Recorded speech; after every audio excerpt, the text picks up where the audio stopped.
everyone. I'm Shannon Kelly, Social Media Manager at the Toronto Real Estate Board. And I'm Jason Mercer, the Toronto Real Estate Board's Senior Manager of Market Analysis. Now, Jason, I think it's fair to say that we saw a substantial improvement in GTA sales in the spring, but also in June. That's right, Shannon. We saw over 9,000 sales reported through the Toronto MLS system in June, and this is down by less than 1% in comparison to June 2012. And while we never like to see year-over-year declines in sales, it is worth noting that the rate of decline in the second quarter of this year was substantially less than what we saw in the first quarter.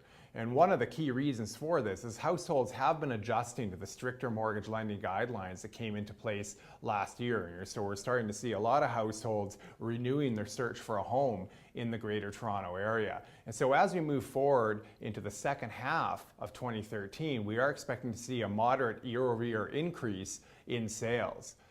Now, it is important to note, however, that most of the sales declines that we've experienced over the last month were concentrated in the city of Toronto. And while higher home prices are certainly a factor, it is important to note that buyers within the city of Toronto are still hampered by the additional land transfer tax. And certainly polling that has been undertaken has shown that some people are staying put as a result of the land transfer tax, and others are looking to purchase a home in other parts of the Greater Toronto area in order to avoid this second tax.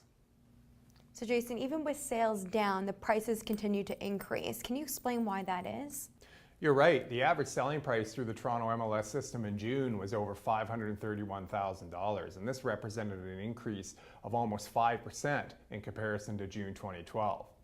Now, when we think about price and price growth, it's important to remember that it's a function of demand and supply. And so while sales have been down on a year-over-year basis in 2013, we've also seen a very tight market situation when it comes to listings. And in fact, when we think about May, the number of new listings was actually down on a year-over-year basis by a greater rate than sales. And so when we put this all together, what it means is we're still seeing enough competition between buyers to promote upward pressure on the average selling price. And in fact, we expect this trend to continue as we move through the second half of 2013. Now, Jason, with the nicer weather, I've been out walking around our beautiful city and noticed there's a lot of new condo developments in Toronto. So why don't we end off with a condo market? Sure, and I'm glad you brought that up because it is important to note that we are sort of still seeing a tale of two types unfold within the resale market in the GTA. Certainly if we think about price growth, it's really been driven by the low-rise segments, especially single-detached and semi-detached homes, and particularly in the city of Toronto. If you look at the condo market, it's been the much better supplied segment over the last couple of years, and that's because we saw strong completions of new condominium apartment projects, and obviously some of those units were listed for sale on the Toronto MLS system. And so certainly buyers have had more choice, and that's seen sort of a flattening out in the price trend for condominium apartments. But at the same time, it's important to note that we haven't seen any kind of protracted decline.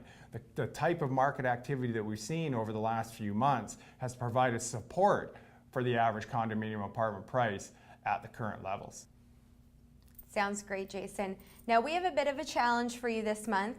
We want you to share this Market Watch video, so click below on the share button on YouTube and make sure to share it on Facebook or Twitter, and definitely tweet to us at Tribe Home and let us know. But from both of us, have yourself a great July.